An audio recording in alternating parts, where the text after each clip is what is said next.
Travelling का ये एक हिस्सा है ना, हम जहाँ पे रहते हैं।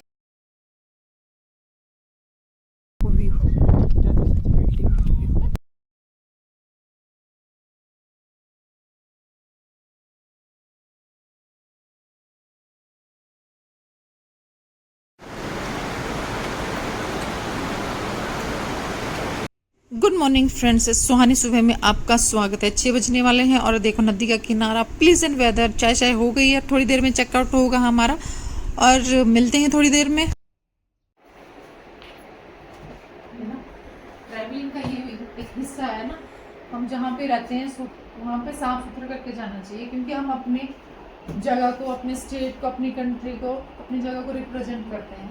तो कोई ये ना बोले कि फलानी जगह से लोग आए थे, वहाँ से लोग आए थे तो वैसे गंदा करके गए।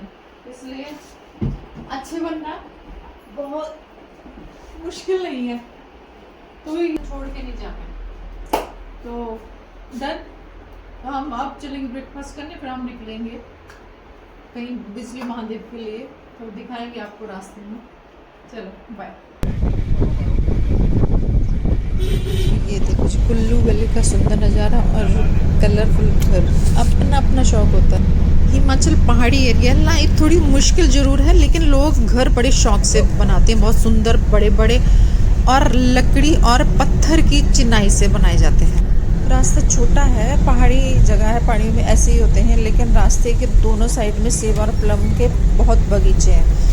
और यहाँ पे मुख्य फसल ये सेब, प्लम और आड़ू की है, और बहुत खूबसूरत नज़ारा है। सामने पहाड़ियाँ हैं और इधर कुल्लू घाटी का सुंदर नज़ारा है।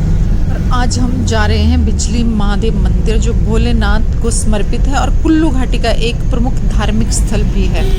बिजली महादेव ट्रैक कुल्लू घाटी में 2460 मीटर की ऊंचाई पर स्थित है और कुल्लू शहर से लगभग 14 किलोमीटर दूर है, जिसमें 3 किलोमीटर की लगभग वन साइड ट्रैक है। बिजली महादेव तक पहुंचने के लिए 3 रास्ते, कुल्लू से, दूसरा पार्वती घाटी से और तीसरा नागौर से। 3 किलोमीटर का ट्रैक घने देवदार के जंगलों से होकर गुजरता है। रास्ता बहुत स्टीप और उबड़ खाबड़ है।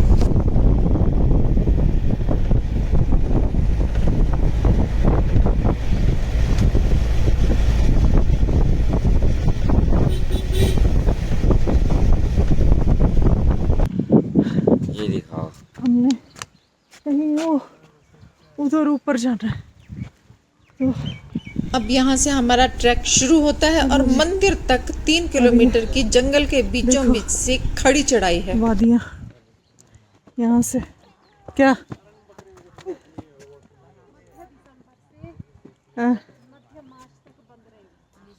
अच्छा, दिसंबर से मार्च से बंद रहता है, क्योंकि मंदिर के आसपास वाले एरिया में बहुत ज़्यादा स्नोफॉल होता है विंटर में। जाने नहीं है। चलो जी।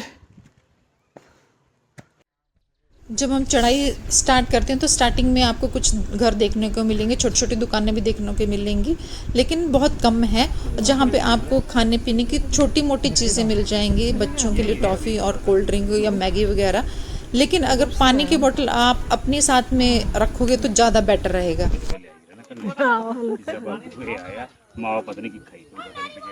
रास्ता बहुत स्टीप है, लेकिन नज़ारे बहुत खूबसूरत हैं। देवदार के पेड़ों के बीच बीच से होकर गुजरता है रास्ता, पूरा जंगल एरिया है। रास्ता कहीं कहीं पे तो ठीक है, कहीं कहीं पे तो बिल्कुल भी नहीं, तो खाली पत्थरों के ऊपर से रास्ते बने हुए हैं, जहाँ पैर फिसलने का भी डर लगा रहता है। बहुत रफ था, खड़ी चढ़ाई, टेढ़े मेढ़े पत्थरों वाले रास्ते, इस तरह के टूटे फूटे। हमें यहाँ से और ऊपर जाना, उधर जाना। हम खुश हो गए थे यही है, लेकिन हमें पता चल रहा है वहाँ ऊपर जाना पड़ेगा।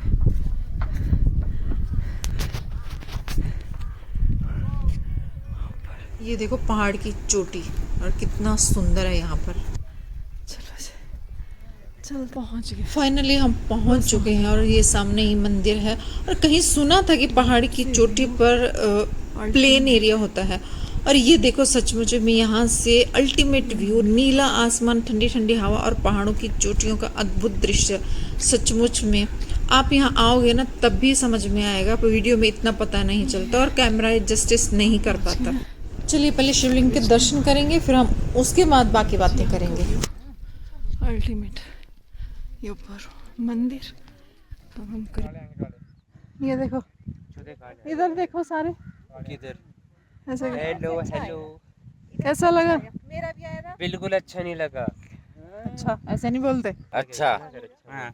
बच्चों की हालत पस्त हो गई है, बहुत थक गए हैं सभी लोग। प्लान था यहाँ पे आने का, ऐसा होता।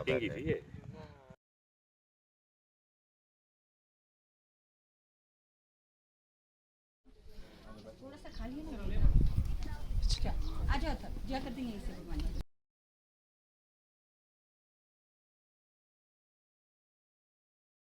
दस दिन पहले ही गिरी है बिजली। अच्छा, वो दिखती का नहीं, वाइट मक्खन लगा हाँ। रहता है उस पे, अच्छा जोड़ देते हैं मक्खन। चलिए जी, हमारे दर्शन बहुत अच्छे से हो गए और ये मंदिर भगवान भोलेनाथ को समर्पित है। मान्यता है कि हर 12 वर्षों में एक बार शिवलिंग पर बिजली गिरती है और शिवलिंग टूट जाता है और पंडित जी शिवलिंग को मक्खन से फिर जोड़ देते हैं। किंवदंती है कि भगवान भोलेनाथ इस क्षेत्र को आपदा से बचाने के लिए संकट अपने ऊपर ले लेते हैं। मंदिर की बहुत ज्यादा मान्यता है। मान्यता है कि मंदिर पांडवों द्वारा उनके वनवास के दौरान बनाया गया था। मंदिर में आने का सही समय है अप्रैल से जून और सितंबर से नवंबर तक, और सर्दियों में यहाँ बहुत ज़्यादा बर्फ पड़ती है और सारी वैली ये बर्फ से ढक जाती है। अभी मंदिर तक कोई सड़क नहीं है, लेकिन सरकार द्वारा रोपवे का काम शुरू हो रहा है और उम्मीद है आने वाले कुछ सालों में मंदिर तक पहुँचना काफ़ी आसान हो जाएगा। यहाँ पर कुछ समय बैठकर आप पार्वती घाटियों का विहंगम दृश्य को निहार सकते हो। यहाँ पर अद्भुत सुकून है। एक शायरी पढ़ी थी मैंने कहीं, ये ठंडी हवाएं, सफ़ेद घटाएं, मस्त फिजाएं हर बार ही कुछ कहती हैं, पर सुनाई जब देती हैं जब वो साथ मेरे होती हैं। और यहाँ मंदिर के पास कैंपिंग का भी विकल्प है और मंदिर के चारों तरफ आपको ऐसे बड़े बड़े त्रिशूल लगे हुए मिलेंगे। हम आ चुके हैं मंदिर से दर्शन करके। इधर मंदिर है, अब हम जा रहे हैं वापस।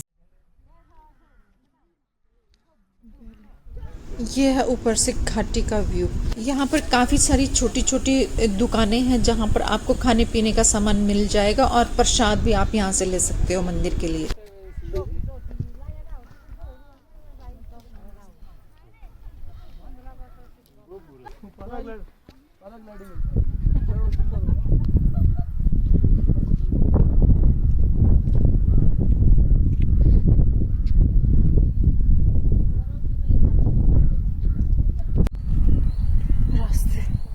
अब जाते समय पूरा उतराई है। अब जाते समय ज़्यादा समय नहीं लगेगा। आने में हमारे को 1.25 घंटा लगा था, जाने में आधा या पौना घंटा लगना चाहिए। देखते हैं, ये रास्ता तो वैसे ये टूटा फूटा है।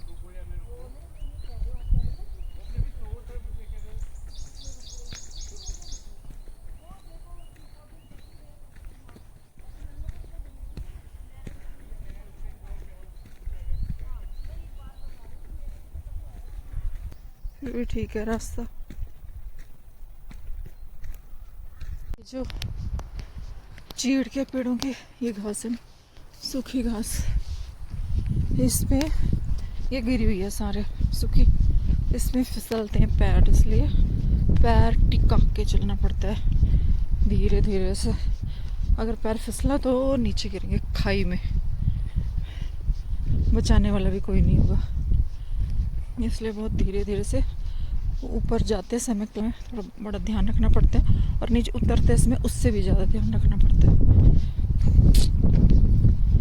इसलिए आराम आराम से जब भी आप ये बिजली महादेव की चढ़ाई करो, जल्दी आ जाओ सुबह और आराम आराम से रुकते हुए चढ़ाई चढ़ो। धीरे धीरे पानी की बोतल साथ में रख लो एक, थोड़ा सांस फूल जाती है, आने में नहीं दिक्कत होती, उतरने में नहीं, आराम से उतर सकते हैं। अभी मिलते हैं नीचे जाके, क्योंकि अब कुछ नहीं, ऐसे ही जंगल है और तो और क्या है दिखाने के लिए, कुछ भी नहीं है, बस ये चढ़ाई है लेकिन फिर भी लोग आ रहे हैं। अब ये उतराई है पूरी, और पत्थर के रास्ते हैं और, लेकिन अच्छी बात है ज़्यादा नहीं है, 3 किलोमीटर ही है। ऊपर पहुँच के सारी थकान मिट जाती है भोलेनाथ के दर्शन करके और फिर ये सुंदर नज़ारे देख के। सांस फूलती है ना चट्टे साहब। तो पानी की बोतल साथ में रखें, अच्छे से शूज़ पहन के आएँ कंफर्टेबल, ताकि पैर को भी आराम मिले और आपको भी आराम मिले, पैर को भी आराम मिले, ज़्यादा थकान ना हो, रुकते रुकते जाएं और slow and steady wins the race.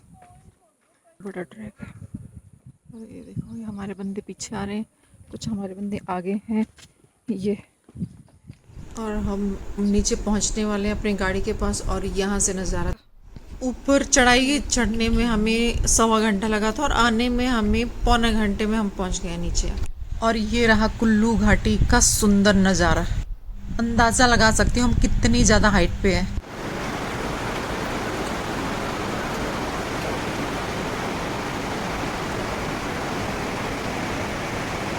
और ये है व्यास रिवर कुल्लू में, और इसमें हम करने वाले हैं राफ्टिंग। तो चलिए हमारे साथ कुछ नया एक्सपीरियंस करते हैं।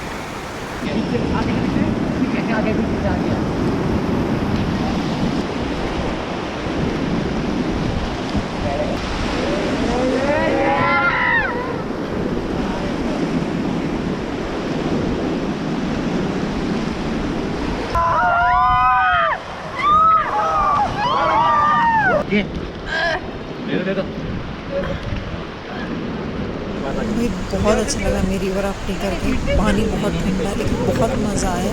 इसको करनी चाहिए रिवर राफ्टिंग में, बहुत मज़ा आता है।